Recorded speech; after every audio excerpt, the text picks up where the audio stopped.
특별히 이제 주님께서 저에게 이러한 시간을 주신 거는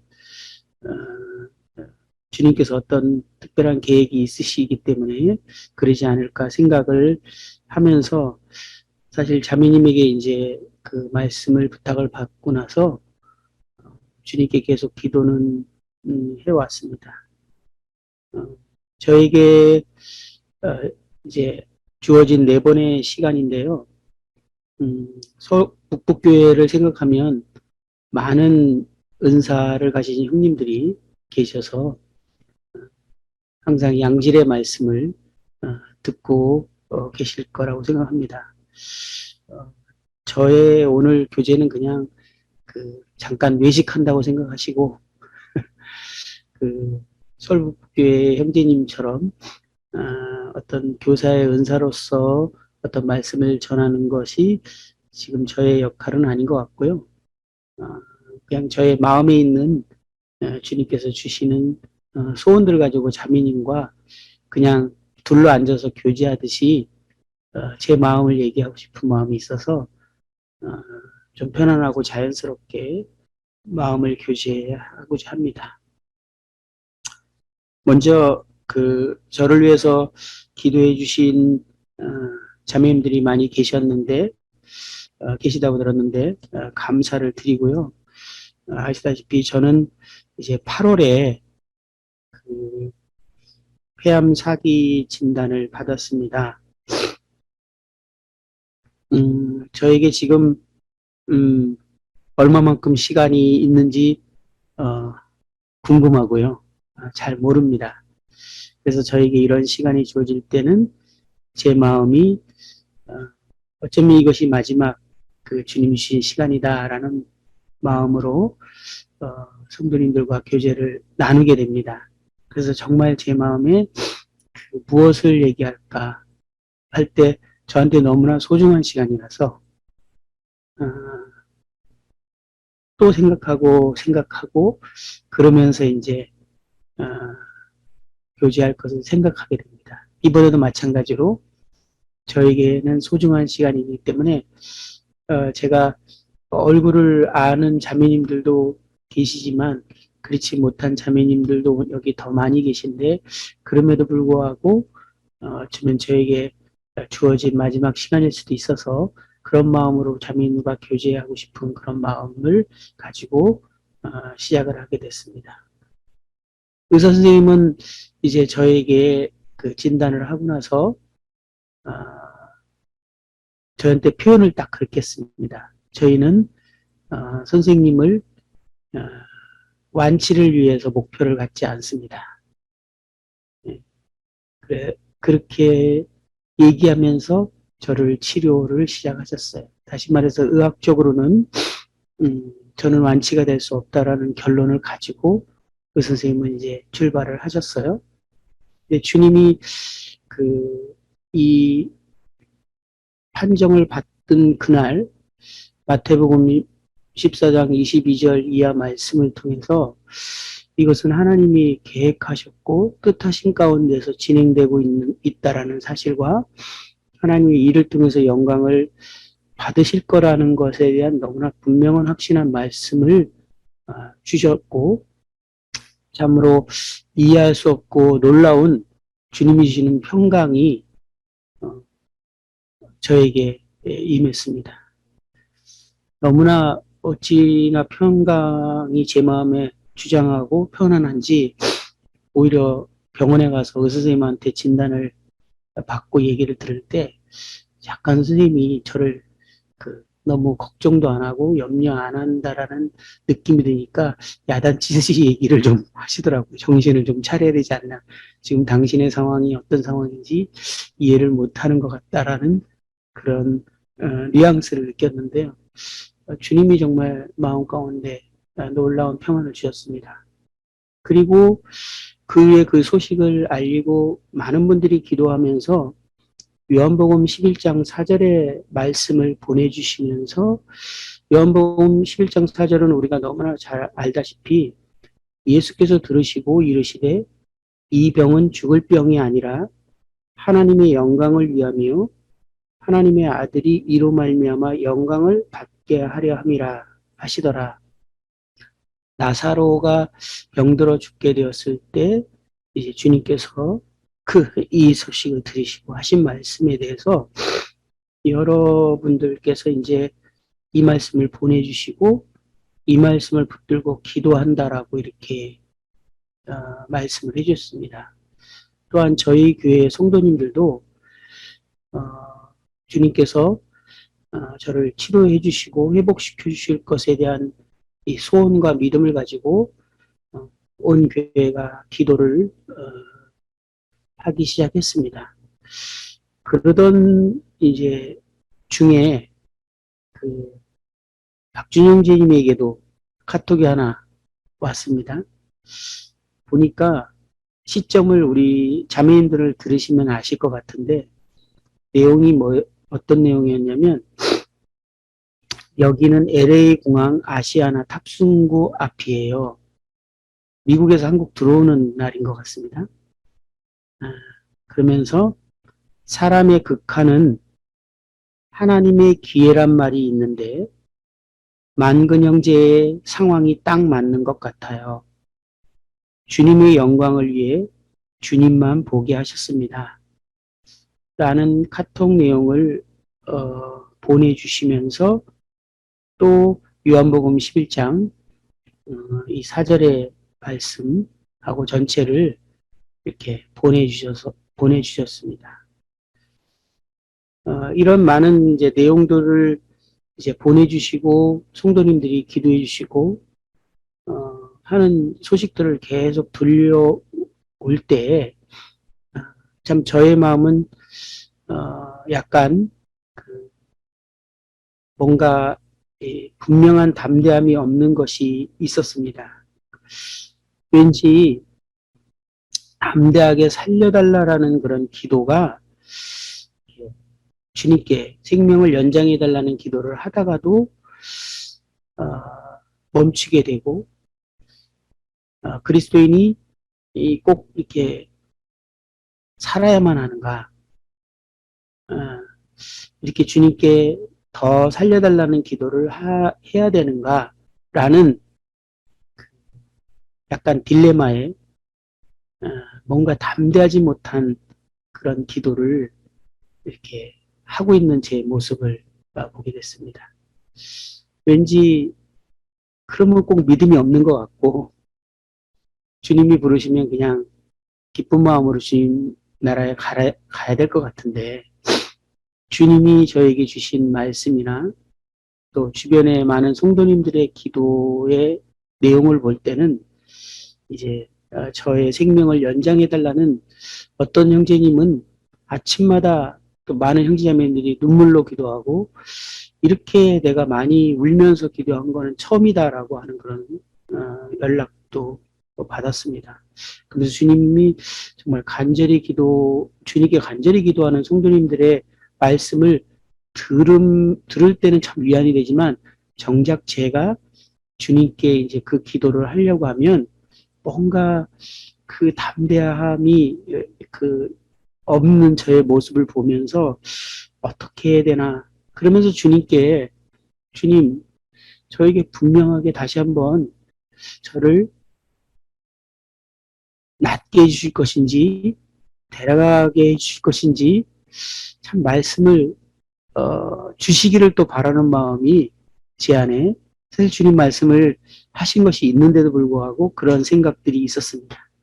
그러던 중에 이제 제 마음 가운데 그런 것으로 인해서 고민을 하던 차에 마태복음 14장에 15장의 가나안 여인의 간청 내용을 이제 아침 큐티 시간에 보던 중에 주님께서 여자에게 그분에게 가나안 여인에게 여자여 내 믿음이 크도다 내 소원대로 되리라 하시니 그때로부터 그의 딸이 나으니라.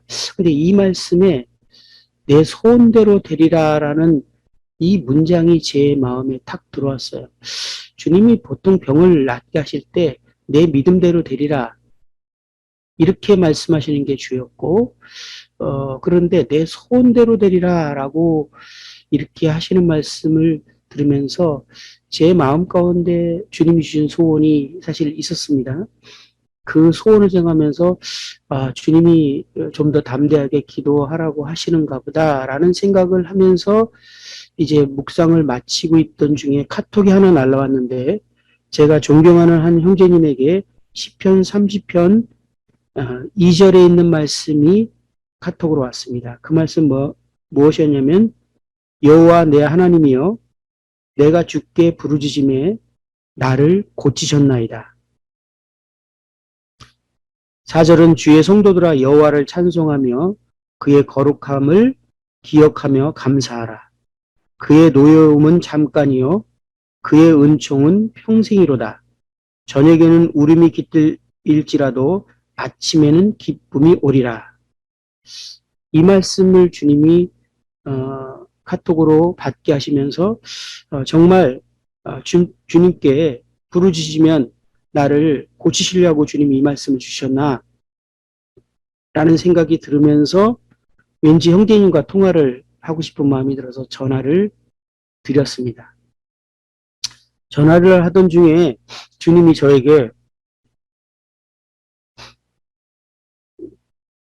말씀하시는 음성을 정말 천둥과 같은 음성을 제가 들은 것 같은 경험을 하게 됐습니다. 그것은 뭐냐면 주님이 저에게 질문을 하셨는데 그 질문은 뭐냐면 내가 생명을 연장시켜주면 무엇을 할래?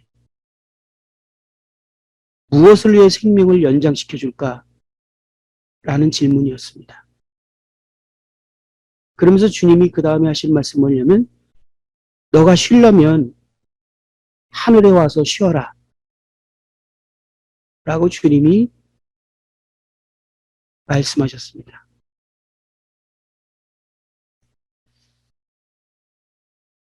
예, 저는 이 말씀이 너무나 큰 음성으로 저에게 주님이 하시는 말씀을 들려왔습니다. 주님께서 저에게 내가 너의 생명을 연장해 주면 넌 무엇을 위해서 연장해 줄까? 내가 연장시켜 주면 무엇을 할 것이냐? 그러지 않고 네가 안락한 삶과 좀 더 편안한 삶과 쉼을 갖고 싶다면 이곳이 더 좋지 않느냐? 그때 저희 교회는 일반적인 이제 방법, 모든 사람들이 하는 방법이지만 제가 암이 이제 결국 말기였다라는 사실을 알고부터 제가 사역을 내려놓고 쉬면서 이제 병 치료를 하기를 원하셨고 그렇게 하게 하시려고 강원도 산속에 집을 알아보고 있었습니다. 폐에는 특히 좋은 공기가 좋았고 산속에서 치료를 하는 것이 효과적이기 때문에 폐에는 특별히 더 공기하고 아주 깊은 연관이 있습니다. 그래서 구체적으로 산속에 집을 알아보고 그런 후보지를 한두 군데를 저하고 같이 가서 마음에 드는 곳에 집을 선택하면 그 집을 얻어주겠노라고 이렇게 하면서 성도님들이 적극적으로 나서고 있었습니다. 그리고 영재님 지금 하시는 일을 다 내려놓고 병치료에 집중하십시오. 그렇게 저에게 요구했습니다. 제가 올해 이제 60인데요. 만으로 60이 되었는데요. 조금 이른 감은 있지만 이제 성도님들은 더 이상 사역을 생각하지 말고 병을 치료하고 회복하기를 원하셨습니다. 그래서 저도 한편으로는 이제 모든 암을 걸린 사람들이 하는 방식이기 때문에 그래야 되는가라는 생각도 한편으로 있으면서 한번 가보겠다라고 이렇게 약속도 한 상황에서 주님께서 이 질문을 저에게 던지신 것입니다. 내가 너에게 생명을 연장해주면 무엇을 할 것이냐? 무엇을 위해 내가 내 생명을 연장시켜줘야만 하느냐? 정말 너가 편안한 삶, 안락한 삶을 원하고 행복한 삶을 원한다면 이곳이 훨씬 더 좋지 않느냐? 주님이 저에게 커다란 도전을 하셨습니다. 우리 자매님들은 이 주님의 질문과 도전이 어떻게 들리십니까? 우리 모두는 사실은 주님 앞에 언제 서게 될지 모르는 다 시한부의 인생입니다. 주님이 우리 자매님들에게 이 질문을 하신다면 우리 자매님들은 뭐라고 대답을 하시겠습니까? 자매님들에게 올해 한 해 그리고 더 시간을 내가 너에게 연장시켜 준다면 너는 무엇을 위해서 살 것이냐? 내가 너에게 무엇을 위해 생명을 더 연장시켜 줄까? 라는 질문을 주님이 우리 자매님들에게 하신다면 자매님들은 무엇이라고 대답하실 것입니까? 좀 더 행복한 가정, 안락한 삶, 내가 추구하는 그 무엇이라면 주님은 말씀하십니다. 그것은 여기가 더 좋지 않느냐? 네가 행복을 추구하는 것이라면 여기가 더 좋지 않느냐? 네가 안락한 삶을 추구하는 것이라면 여기가 더 좋지 않느냐? 주님은 저에게 정말 커다란 도전을 저에게 주셨습니다. 그리스도인의 진정한 안식은, 진정한 행복은, 진정한 만족한 삶은 하늘에 있습니다. 그곳이 더 좋습니다. 믿으십니까? 저는 이것을요, 정말 내가 믿고 있나라는 충격을 받았습니다. 우리의 삶의 목적이 정말 행복이라면, 좀 더 나은 삶이라면, 쉼과 안락한 삶이라면, 평안한 삶이라면 이 땅보다는 하늘나라가 훨씬 더 좋습니다. 우리는 이 사실을 정말 믿는지 한번 생각해 보아야 합니다. 제가 왜 주님께 담대하게 기도할 수 없었는지, 기도할 때 왜 더 분명한 담대함이 없었는지를 주님이 이 질문을 통해서 분명히 이해하게 됐습니다. 주님이 나에게 생명을 연장해 줘야 될 이유가 무엇일까? 주님이 나에게 생명을 연장해 준다면 나는 무엇을 위해서 살아갈 것인가? 이것이 너무 선명해졌습니다. 모호했던 것들이 너무 분명해졌어요.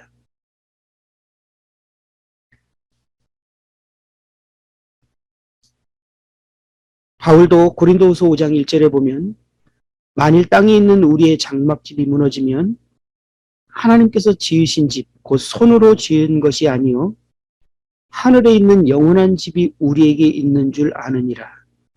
참으로 우리가 여기 있어 탄식하며 하늘로부터 오는 우리의 처소로 덧입기를 간절히 사모하노라. 8절에는 우리가 담대하여 원하는 바는 차라리 몸을 떠나 주와 함께 있는 그것이라. 바울은 정말 주님과 함께 있기를, 이 몸을 벗기를 간절히 원했습니다. 바울은 정말 성경을 믿는 것 같습니다. 그렇지만 그는 어쩔 수 없이 이 땅에 살아야만 했습니다. 이유가 있었거든요. 빌립보서 1장 23절에 보면 내가 그 둘 사이에 끼었으니 차라리 세상을 떠나서 그리스도와 함께 있는 것이 훨씬 더 좋은 일이라. 그렇게 하고 싶으나 내가 육신으로 있는 것이 너희를 위하여 더 유익하리라. 바울이 이 땅에 살아가는 이유는 분명했습니다. 그가 자신의 행복과 자신의 안락과 자신을 위한 삶이라면 그는 결코 이 땅에 있어야 될 이유가 없었던 것입니다. 왜냐하면 그는 정말 그 나라를 믿고 소망하고 있었기 때문에 그렇습니다.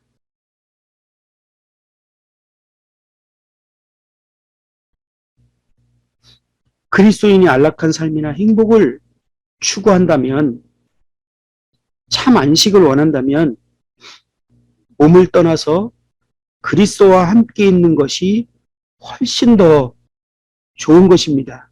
예, 이것이 사실입니다. 저는 우리 자매님들에게 자살을 유도하고 있는 것이 아닙니다. 사실이 그렇습니다. 이것을 제가 정말 마음에, 예, 그렇습니다, 주님. 그리고 보니까 정말 이 사실을 믿는다면 우리들은 바울처럼 이 몸을 떠날 수 있기를 소망하며 그런 기회가 온 것에 대해서 기뻐할 것입니다. 다시 말해서요, 우리 자매님들이 저를 부러워해야 한다는 것입니다. 저는 일반적인 상식으로 이 정도 되면 6개월, 길어야 1년도 안 될 것이고 6개월 내에 이제 이 세상을 떠나는 것이 일반적인 의학적인 통계이죠. 저 이미 5개월 됐습니다. 8월이었거든요. 그러니까 5개월 지났으니까 빠르면 한 달 남았고 길어야 6, 7개월이 남은 것이 의학적인 일반적인 통계죠. 자매님, 제가 부럽습니까? 자매님들? 그것이 정상이죠, 사실은. 참, 이 과정을 통해서 내가 정말 주님의 그 약속의 소망을 믿는 사람인지에 대해서 깊이 한번 생각해보고, 나는 이 땅의 시간을 허락한 이 시간 동안 무엇을 위해서 살 것이며 왜 살아야 되는지에 대해서 정말 생각해보게 됐습니다. 제가 20대에 구원받고요, 우리 형제들과 그런 얘기를 여러 차례 한 적이 있어요.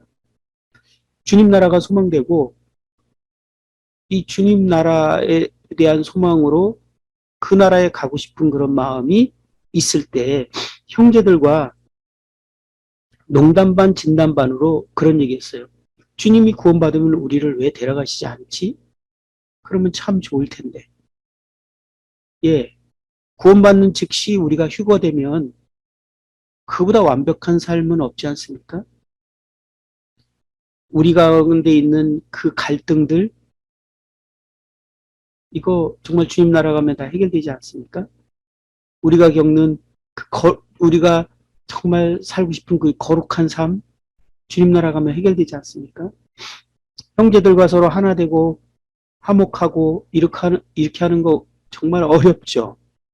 잘 안 되지 않습니까? 정말 쉽지 않아요. 근데 주님 나라 가면요, 이거 저절로 다 됩니다. 얼마나 우리 서로 사랑할 거예요. 그리고 그리스도를 닮아가고 우리를 통해서 그리스도의 성품이 나타나는 걸 원하지만 참 어렵지 않습니까? 근데 주님 나라 가면 우리는 그리스도처럼 될 것입니다. 무엇보다도 주님이 우리하고 같이 있고 싶어 합니다.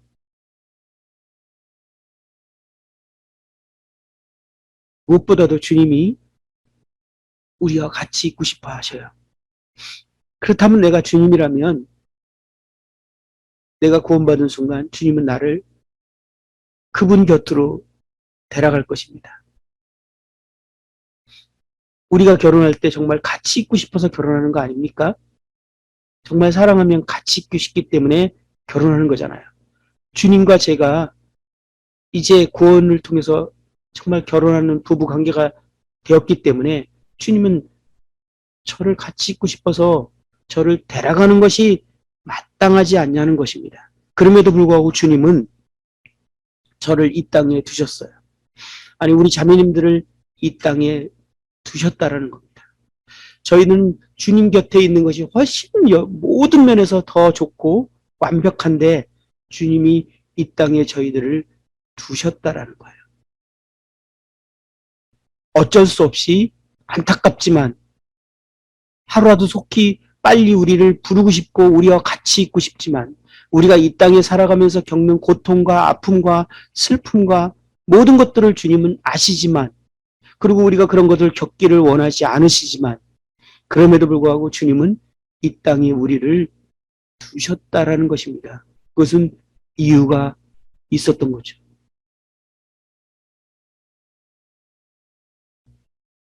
그 이유를 주님이 저에게 다시 물으신 것입니다. 내가 너를 왜 이 땅에 지금까지 두었는지 아느냐? 그리고 내가 네 생명을 연장해 준다면 왜 너를 이 땅에 두어야 하느냐? 내가 너에게 생명을 연장해 주다면 너는 무엇을 할 것이냐? 무엇 때문에 그렇게 해야 되느냐? 그 목적과 이유가 없다면 이곳에 오는 것이 훨씬 더 좋지 않느냐? 나도 좋고 너도 좋고. 이 주님의 질문이 저에게 정말 천둥과 같은 음성으로 들려왔습니다. 바울은 이 땅에 사는 이유를 성경에 여러 곳에 고백을 했습니다. 로마서 14장 7절에 보면 우리 중에 누구든지 자기를 위하여 사는 자가 없고 자기를 위하여 죽는 자도 없도다. 우리가 살아도 주를 위하여 살고 죽어도 주를 위하여 죽나니 그러므로 사나 죽으나 우리가 주의 것이로다. 고린도후서 5장 15절에 보면 그가 모든 사람을 대신하여 죽으심은 살아있는 자들로 하여금 다시는 그들 자신을 위하여 살지 않고 오직 그들을 대신하여 죽었다가 다시 살아나신 이를 위하여 살게 하려 함이라 라고 말하고 있습니다. 바울이 이 땅에 사는 이유는 바울은 주님이 주신 사명 때문이었다라고 말하고 있습니다. 고린도서 9장 17절에 나는 사명을 받았다. 이렇게 말합니다. 사도행전 20장 24절에 보면 내가 달려갈 길과 주 예수께 받은 사명, 곧 하나님의 은혜의 복음을 증언하는 일을 마치려 하면은 나의 생명조차 조금도 귀한 것으로 여기지 아니하노라 라고 바울은 말했습니다. 바울이 이 땅에 살아가는 이유는 주님이 자신에게 준 사명 때문에 이 땅을 살아간다라고 말하고 있습니다. 우리 자매님들은 이 땅에 살아가는 이유가 무엇입니까? 저와 우리 자매님들에게는 주님이 사명을 주시고 그 사명을 이루기 위해서 이 땅에 살아가도록 하셨다라는 것입니다.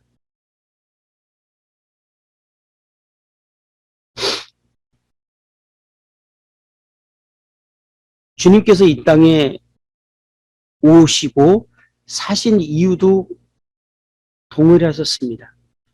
요한복음 17장 4절에 보면 아버지께서 내게 하라고 주신 일을 내가 이루어 아버지를 이 세상에 영화롭게 하셨사오니 주님이 이 땅에 사신 이유입니다.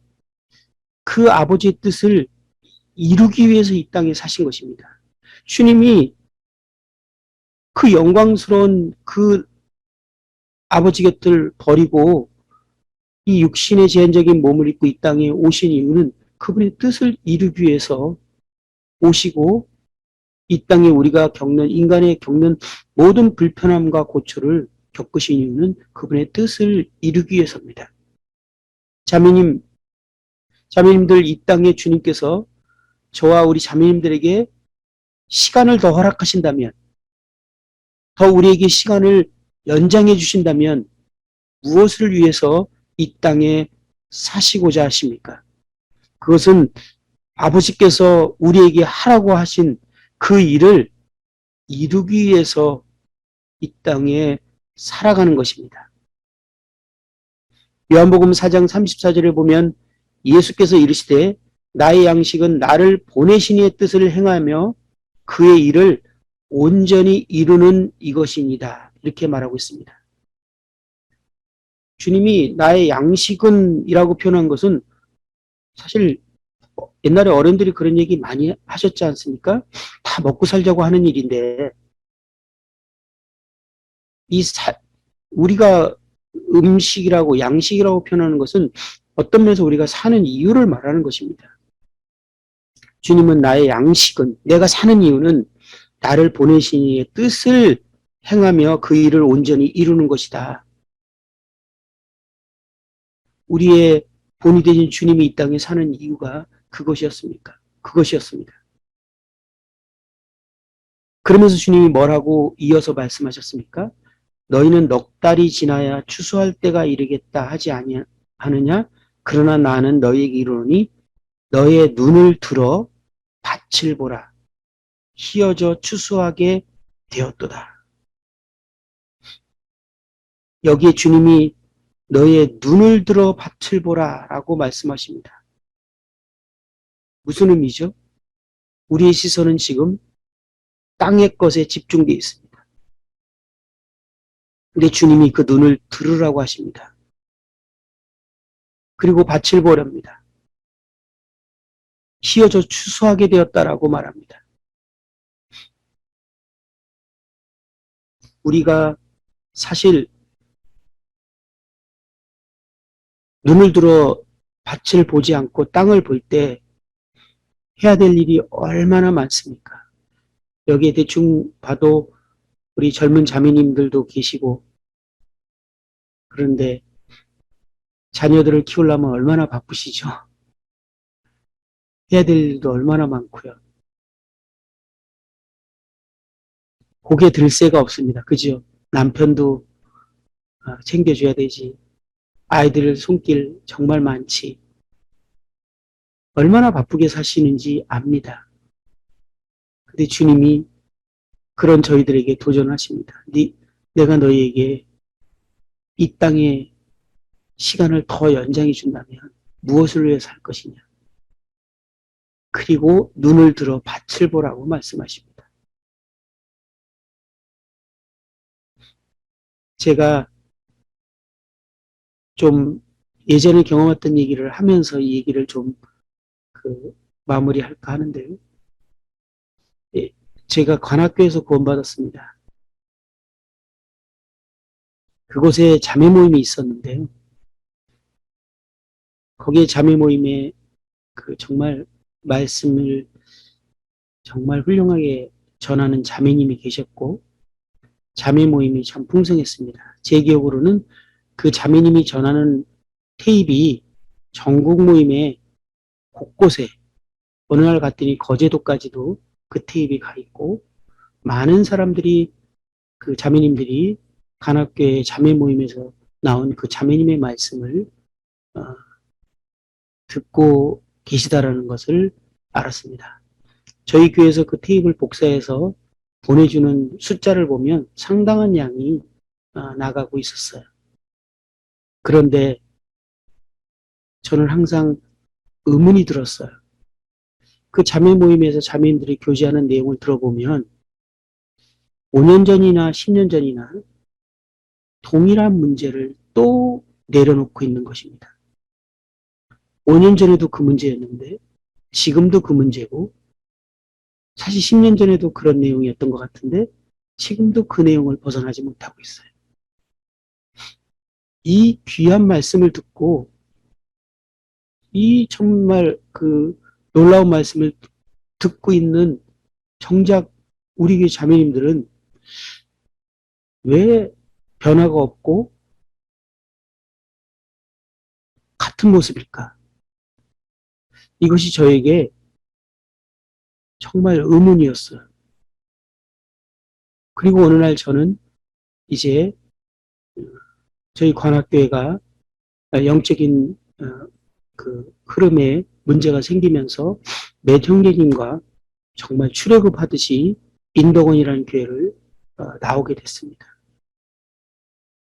그곳에서 정말 새롭게 시작할 때 한 7가정에서 10가정 정도가 새롭게 시작했는데, 그곳에 나오면서 정말 형제자매님들이 너무나 행복해했습니다. 돈이 없었기 때문에 정말 정상적인 건물로 들어가지 못했고, 바닥에는 이제 은박지를 깔고 앉아야만 했고, 주방이나 음식을 만들 수 있는 공간이 없었기 때문에 1년 동안 저희는 컵라면과 김밥을 먹었습니다.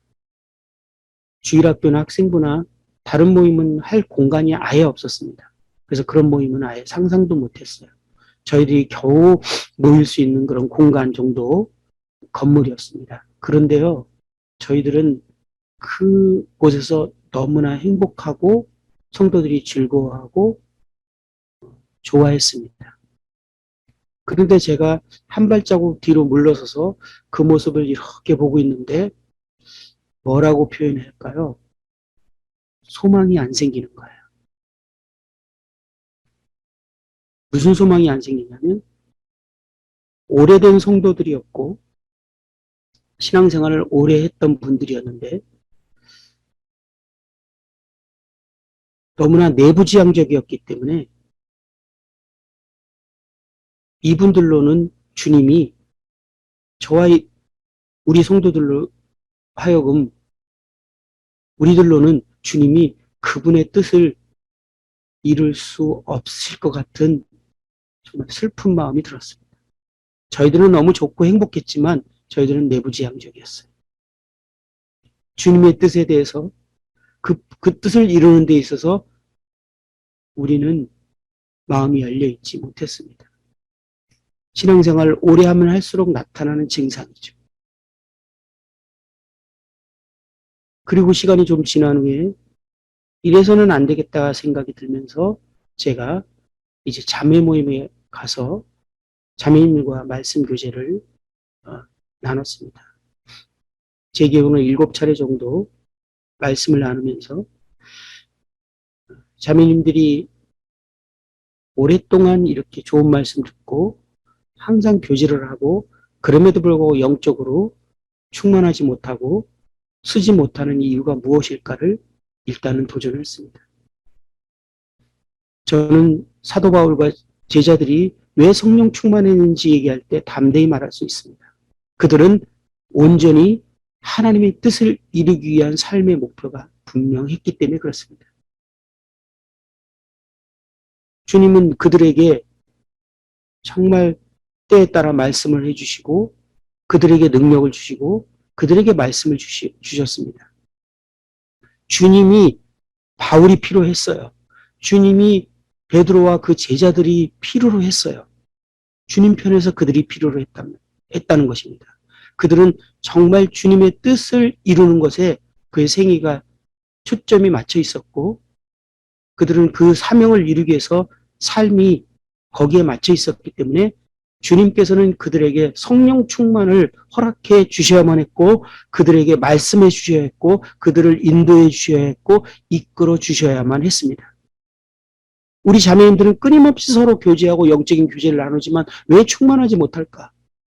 왜 영적으로 능력이 없을까? 왜 분명히 서지 못할까 했을 때 저는 이 성경에 나오는 제자들과 우리의 모습이 너무나 비교가 됐습니다.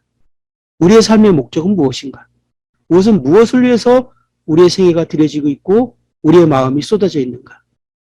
주님은 왜 무엇 때문에 우리에게 성령 충만을 주셔야 되고 말씀을 주셔야 되고 우리에게 말씀하셔야 될까? 그 이유를 찾기가 어려웠어요. 우리는 끊임없이 하나님과 관계를 추구하고 말씀을 읽고 주님께서 우리를 인도하시기를 구하지만 주님 편에서 그렇게 해야 될 이유를 찾기가 어려웠다라는 것입니다. 우리의 삶의 방향이 잘못 설정되어 있었기 때문에.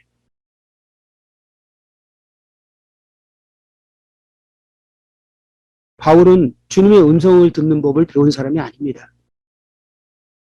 오늘날은요, 우리 모임에 있으니까 잘 모르지만 외부로 가면요, 주님의 음성을 듣는 법, 이렇게 세미나 하면요, 사람들이 막 구름대처럼 몰려듭니다. 너무 주님의 음성을 듣고 싶은 거예요. 주님 뜻을 알고 싶거든요. 그리고 바른 길을 선택하고 싶거든요. 그래서 주님의 음성을 듣는 법을 세미나 하는 곳에 제가 한번 찾아가 본 적도 있어요. 정말 어이없는 세미나였습니다. 근데 왜 그들이 그런 곳을 찾아다닐까요? 그들의 삶의 목적은 오직 자기였습니다. 주님이 그들에게 말씀해야 될 이유가 없었어요. 자신의 안락이었고 자신의 행복이었어요. 그런데 주님의 음성은 듣고 싶은 거예요. 근데 바울은요, 주님의 음성을 듣는 법을 배운 적이 없습니다. 그러나 주님은 사도 바울에게 정말 그의 때에 따라 말씀하셨어요. 인도하셨어요. 왜 그랬을까요? 그는 주님의 뜻을 이루기를 원했기 때문에 그렇습니다. 저는 반학의 자매 모임의 모습을 보면서 정말 제가 거짓말 안 하고 수십 번을 주님께 물었어요. 주님, 왜 이렇게 영적인 교제를, 신령한 교제를 나누고 말씀을 이렇게 듣는데도 자매님들이 영적으로 분명히 쓰지 못하고 문제에서 벗어나지 못합니까? 정말 수십 번을 주님께 물었어요. 저는 진짜 알고 싶었어요. 그럴 때 주님께서 저에게 알게 하신 것은 이 부분이었어요. 그래서 자매님들에게 제가 이런 교제를 나누면서 이제 저희 교회 왔던 분들도 와서 보신 분들도 혹 계실 수 있겠지만 자매님들에게 이제 우리가 이 땅에 살아가는 이유가 정말 주님이 이 땅에 두신 이유가 주님이 우리에게 주신 그 지상 사명을 이루기 위해서 이 땅에 두었는데 이 자매 모임을 이 내부지향적인 이 자매 모임을 이제 영혼들을 위해서 밖으로 뻗어보자라는 이 도전을 하게 됐고 7주 후에 인도원교회 자매 모임에서 처음으로 자매 연대기라는 그러한 프로그램을 진행해 보게 됐습니다. 모든 자매님들이 동참하는 것이었고요. 실질적으로 오는 구도자들에게 완전히 호텔과 같은 VIP 대우를 해주는 음식, 완전히 풀코스로 음식을 요리해서 데코레이션까지 해서 정말 호텔 음식처럼 대접을 했습니다. 서빙도 그렇게 했어요. 그리고 구도자들이 아이를 데리고 올 때 그 아이들에게 전혀 방해받지 않도록 아이들 돌보는 팀도 따로 마련해서 그 아이들을 돌봤고 식사팀은 주방에서 정말 구슬 같은 땀을 흘리면서 최선의 요리를 해서 VIP대로 해서 요리를 했고요. 진행하는 사람들은 매주 연극이나 총극이나 그 여러 가지 프로그램들을 준비해서 그런 것들을 먼저 보이고 그리고 말씀을 마음을 열고 들 수 있도록 했고 정말 모든 자매님이 단 한 명도 빠짐없이 그 12주간 영혼을 초청해서 최선을 다해서 그 영혼들을 섬기기 위해서 노력을 하기 시작했습니다. 12주 영혼들이 몇 참석했죠. 그리고 12주가 끝났습니다. 결과는 어땠을까요? 한 명도 구원받지 못했습니다. 엄청난 돈을 투자했고요. 엄청난 에너지를 쏟았고요. 자매님들이 기대를 가지고 이렇게까지 하면은 정말 구도자들이 중간에요. 너무나 감동이 돼갖고 감동된다는 표현을 할 정도로 어떻게 이렇게까지 우리한테 해줄 수 있는가. 그 우리들도 그렇게 하면서 우리 인생에 이렇게 구도자를 해서 모든 에너지를 다 쏟아본 적은 처음일 거예요. 자매님들이. 그렇게 12주를 지냈는데 한 명도 구원받지 못했습니다. 자매님들이 좀 낙심을 좀 했죠. 한 달 정도 쉰 다음에 2차를 합시다. 자매님들이 좀 삐죽삐죽 망설였지만 또 순종하는 마음으로 2차를 또 시작했어요. 그리고 12주간 최선을 다해서 최고의 요리와 최고의 음식과 실제로요. 그 구도자가 딱 오면 자리에 한번 앉으면 집에 갈 때까지 오자마자 차부터 시작해서 말씀을 듣고 음식 먹고 가는 데까지 손 하나 깠다가 안 돼도 완벽한 서빙을 다 했어요. 심지어 복장까지도 호텔에서 서빙해주는 복장까지도 자매님들이 입고 서빙을 했어요. 음식을. 그리고 주방에서 음식은 어떤 호텔에서도 뒤지지 않을 만큼의 우리의 실력에 최선을 다해서 했고 그 다음에 돌보는 아이들이 정말 즐거운 마음으로 갈 수 있도록 아이들 돌봤고 그들을 관리하고 또 주중에 정말 그들에게 문자와 글들과 그것들을 보내는 그 수고와 애씀들은 상상을 초월했습니다. 그리고 두 번째 연대기가 끝났는데요. 한 명이 구원받았어요. 3개월을 2번 했는데 6개월을 했는데 1명이 구원을 받았어요. 그러니까 이제 자매님들이 저한테 얘기하시더라고요. 3번째 하려고 그러니까 또 해야 될까요? 이 수고와 애씀에 비해서 너무 결과가 없는 거예요. 그런데 저는 관점과 시점이 달랐습니다. 너무나 지금 성공적으로 가고 있었어요. 저는 이걸 통해서 구도자가 구원받을 거라는 기대를 가지고 자매님들이 시작했고, 저도 구원받으면 정말 좋겠지만, 저는 이 자매님들의 토양이 바뀌는 것이 가장 중요하다고 생각했기 때문에 그것을 목표로 했습니다. 3번째 합시다. 자매님들이 순종한 마음으로 3번째 했습니다. 3번째가 끝나고 났는데 저희 교회가 바뀌기 시작했어요. 인도국교회 구도자가 오면요, 완전 대환영입니다. VIP도 그런 VIP가 없습니다. 성도들이 누가 시키지 않아도 영혼이 한 명 오면 최고의 VIP로 대우를 했습니다. 영혼의 가치를 알기 시작했어요. 모든 생각과 마음과 이것들이 영혼들을 향하는 토양으로 바뀌기 시작했어요. 3번째 끝났더니 제가 이제 그만할까요? 너무 힘들죠. 그랬더니 자매님들이 아니에요. 계속해야 됩니다. 그때부터 주님께서 이제 저희 교회를 축복하시고 청년들이 그걸 보고 도전하면서 우리도 저렇게 하자.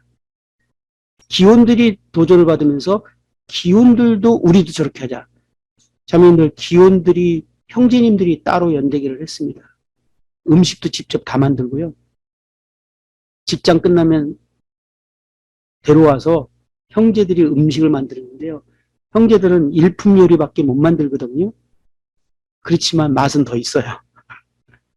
그리고 형제들이 직접 만들고 서빙하고 형제들이 앞에 나와서 그 나이에 막 총곡과 연극을 준비해서 그 구도자들의 마음을 건들기 위해서 그런 모습들을 보여주고, 청년들은 정말 즐거운 시간들을 가지면서 온 구도자들에게 마음을 자게 하고, 그러면서 온 부서가, 기혼 자매님들이 전체가 다, 기혼 형제님들이 전체가 다, 청년들이 전체가 다, 나중에는 학생부가 우리도 그렇게 합시다. 그러면 너희들은 음식을 뭘로 할래? 우리는 떡볶이 만들면 되지 않아요? 그래서 그들은 자기들이 할 수 있는 떡볶이를 만들면서 연대기를 시작했어요. 12주를. 인도공교회 구도자가 오면 대환영입니다. 한 예로 저희 큰아이가 결혼하기 전에 저희 사위가 교회 인사하러 왔는데 저희 사위가 충격을 받았어요.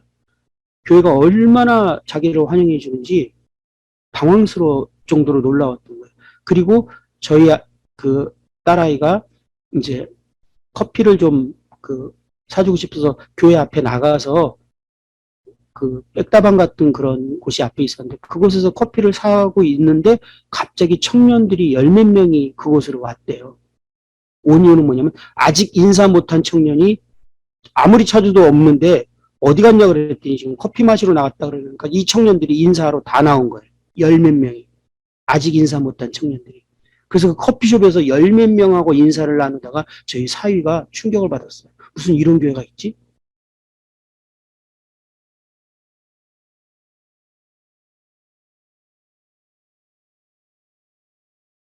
이것은 주님께서 하신 일이기 때문에 우리 자매님에게 주님을 자랑하기 위해서 합니다.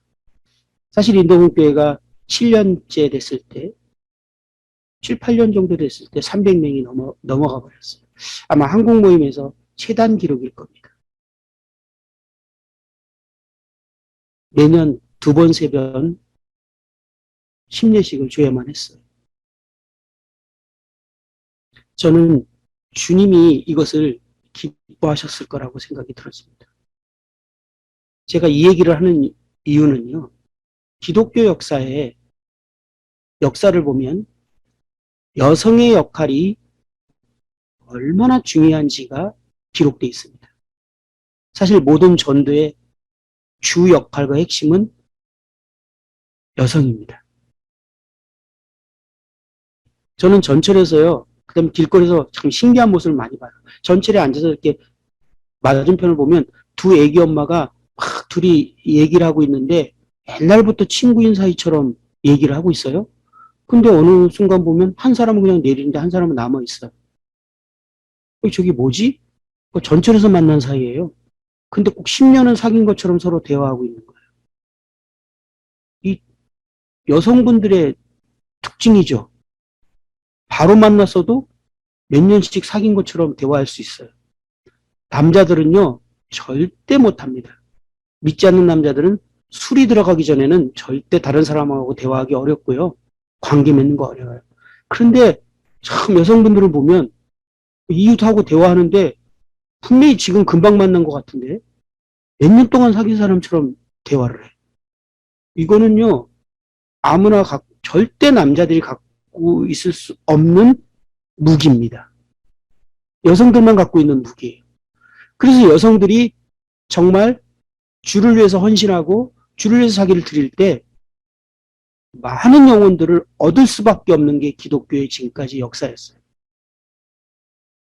그래서 실제로 교회 가운데 영혼들이 끊임없이 들어오고 구원받고 그렇게 했던 것들은 여성들의 역할이었습니다. 우리 북북교회도 그렇지 않습니까? 자매님들이 먼저 다 대부분 구원받잖아요. 그리고 자매님들 통해서 남편과 가족들이 다 구원받고 있잖아요. 여기서 여성이 빠져버리면 교회는 심각한 상황에 도래할 수밖에 없습니다. 여성의 역할이 빠져버리는 순간 하나님의 그 지상사명에 이루어지는 데 있어서 결정적인 요소가 빠져버리고 맙니다. 근데 사단은 이것을 알았어요. 그래서 그리스도인들을 바쁘게 하기 시작했습니다. 그리고 특히 여성들을 바쁘게 했어요. 자매님들을 바쁘게 했어요. 자매님들이 더 이상 자매 모임에 나올 시간이 없습니다. 복음 전할 시간이 없어요. 다른 사람을 만날 시간이 없어요. 너무나 바빠요. 안락한 삶과 더 행복한 삶과 더 좋은 삶을 위해서 필요한 것들이 있습니다. 그래서 많은 시간들을 그곳에 써야만 했어요.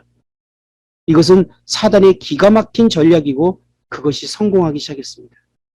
그리고부터 이제 모임과 교회는 더 이상 영혼이 더해지는 것들이 차단되기 시작했어요. 이것은 교회의 치명타였습니다.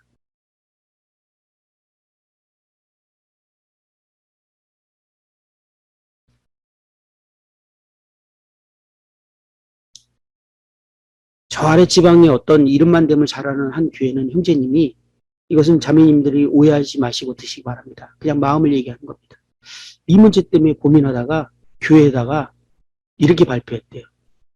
자매님들 직장 다 그만두라고. 교회가 살아야겠으니. 오죽하면 그걸 공적으로 발표했겠어요.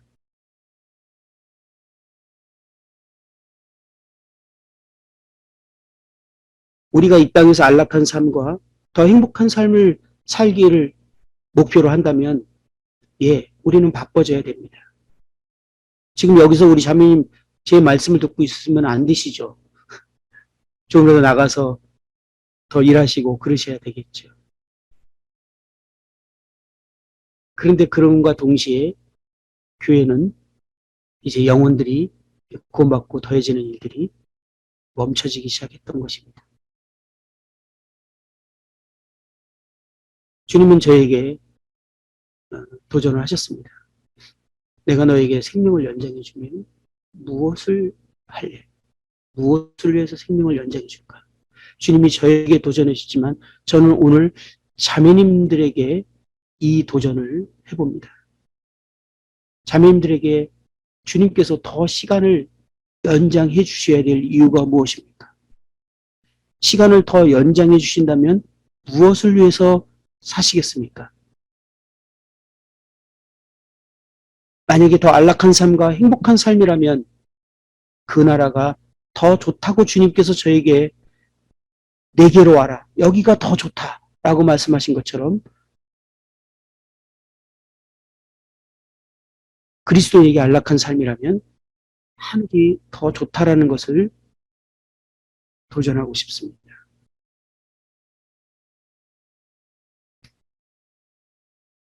우리가 이 땅에 정말 주님께서 두신 이유가 무엇인지에 대해서 오늘 한번 생각해 보시기 바라는 마음으로 이 말씀 드렸습니다. 저에게는 정말 마지막 저희가 주님께서 자매님들에게 이 한 시간을 허락해서 오늘이 자매님들과의 시간이 마지막이고 이 한 시간을 허락하는 시간이라면 무엇을 얘기할 것인가라고 주님께서 저에게 말씀하시고 시간을 허락하신데도 저는 오늘 이 얘기를 할 것 같습니다. 주님이 우리에게 이 땅에 살게 하시는 이유, 주님께서 우리에게 시간을 더 연장시켜 주신 이유에 대해서 우리 한번 진지하게 생각해 봤으면 좋겠습니다. 시간이 벌써 다 돼버렸는데요. 생각보다 되게 한 시간이 빠르네요. 다 영상이라서 힘들 줄 알았는데 남은 3시간은 정말 어떻게 우리가 이렇게 살 수 있게 될 것인지 또 이것을 극복하는 방법은 무엇인지 주님께서 우리에게 이러한 교제들을 나누게 되어지기를 원하고요. 북북교회가 자매님들이 일어난다면 정말 한국 모임은 놀라운 일이 일어날 거라는 것에 대해서 저는 큰 확신이 있습니다. 그러나 반대로 북북교회는 많은 성도들이 있기 때문에 나 하나쯤이야 라고 그냥 숨어서 조용히 지낼 수 있는 교회이기도 한 것이 북북교회입니다. 시골의 자그마한 교회는 나 하나쯤이야 할 수 없습니다. 그러나 서울 북북교회는 정말 큰 숲과 같아서 그 숲에 조용히 숨어서 살기를 원하면 딱 선택하기 좋은 교회가 서울 북북교회입니다. 나 하나쯤은 쉬어도 되고 아무 일 하지 않아도 되고 표도 안 나고 그래서 숨기 좋은 교회입니다.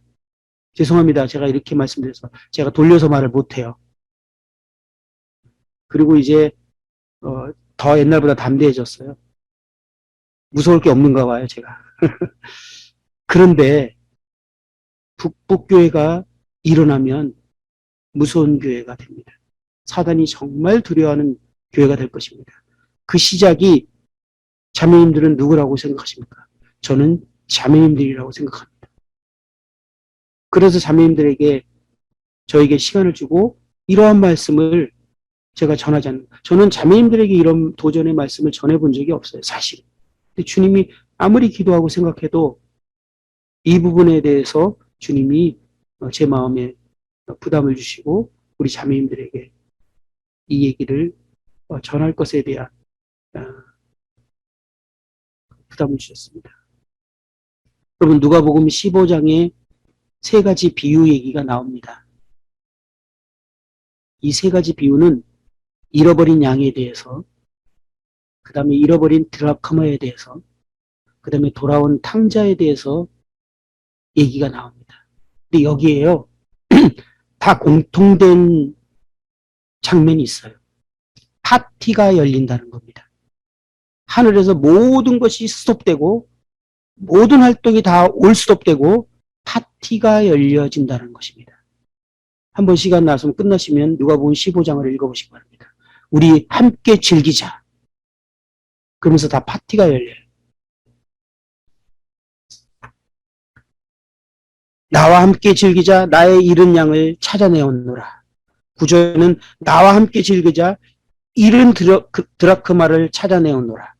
23절과 24절에는 우리가 먹고 즐기자. 이 내 아들은 죽었다가 다시 살아났으며 내가 잃었다가 다시 얻었노라니 그들이 즐거워하더라. 하늘에서 모든 것들이 스톱되고 파티가 열리는 그 순간은 잃어버린 영혼이 주님께로 돌아올 때입니다. 모든 것이 올스톱입니다. 그리고 파티가 열려요. 물론 제가 병이 났거나 우리 자매님의 어떤 어려운 문제들이 해결되거나 가정의 문제가 풀어지거나 정말 그랬을 때 기쁜 일이죠. 그러나 그것으로 하늘의 파티는 열리지 않습니다. 그러나 잃어버린 영혼이 돌아올 때 하늘에서는 모든 것이 올스톱되고 파티가 열립니다. 하나님이 가장 즐거워하고 기뻐하는 순간입니다. 자매님들, 하나님을 사랑하십니까? 하나님을 즐겁게 해드리고 싶습니까? 우리가 누군가를 사랑하면 그 사람을 즐겁게 해주고 싶지 않습니까? 그 사람의 즐거움을 보고 싶지 않습니까? 우리 자매님들 자식을 위해서 그가 겨울에 이 추울 때 학원에서 돌아오고 학교 돌아올 때 그 아이를 따뜻하게 해주기 위해서 즐겁게 해주기 위해서 모든 준비를 다 하지 않습니까? 준비하면서 즐겁지 않습니까? 남편이 돌아오면서 정말 그 추운 겨울에 집을 돌아올 때 어떻게 하면 이 남편에게 따뜻함과 즐거움을 줄까 생각하지 않습니까? 왜요? 사랑하기 때문에. 여러분, 자매님들 하나님 사랑하십니까? 하나님이 어느 때 즐거워하시는지 아십니까? 어느 때 하나님이 파티를 열고 가장 즐거워하시는지 생각하십니까? 그것은 잃어버린 한 영혼이 돌아올 때입니다. 그럴 때 하나님은 모든 활동을 멈추시고 천사들과 함께 구원받은 자들과 함께 즐겁게 파티를 여신다라는 비유입니다. 하나님을 기쁘시게 해드리고 싶지 않습니까? 그분을 정말 사랑하십니까? 그렇다면 우리가 무엇을 위해 우리의 시간과 물질과 우리를 드려야 될지 생각해 볼 수 있지 않습니까? 하나님이 정말 우리가 이것을 위해서 살아가기 위해서 우리를 이 땅에 두셨다는 사실을 오늘 기억하기를 바랍니다. 다시 한번 우리 자매님들이 스스로에게 하나님의 질문을, 저에게 하셨던 질문을 생각해보는 한 주가 되었으면 좋겠습니다. 내가 너에게 생명을 더 연장해 준다면 우리 자매님들은 저처럼 시한부가 아니라고 생각하십니까? 아닙니다. 저는 단 한 번도 제가 암에 걸릴 거라고 솔직히 상상조차도 하지 않았습니다. 저는 제가 이렇게 될 거라고 단 한 번도 생각하지 않았어요. 정말 한 번이라도 생각해 볼 수 있었을 텐데 저희 가족 중에서는 아무도 암에 걸린 사람이 없었고 우리 주변에서는 그런 사람이 없었기 때문에 저는 제가 그런 사람이 될 거라고 생각조차 하지 않았어요.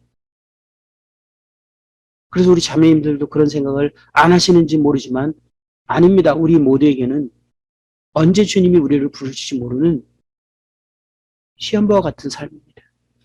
근데 주님께서 저와 여러분들에게 시간을 더 오래를 허락하시고 더 허락하신다면 그러면서 주님께서 그 허락하는 시간을 내가 왜 너에게 시간을 연장해 줄까? 내가 시간을 연장해 준다면 무엇을 위해 살라라고 질문한다면 그리고 안락하고 행복한 삶이 정말 너의 삶의 목적이라면 이곳이 더 낫다 라고 주님이 자매님들에게 도전하신다면 무엇이라고 대답하실 것인지 한 주간 생각해보는 시간이 되었으면 좋겠습니다. 오늘은 제가 이 말씀으로 마치도록 하겠습니다. 함께 기도하도록 하겠습니다.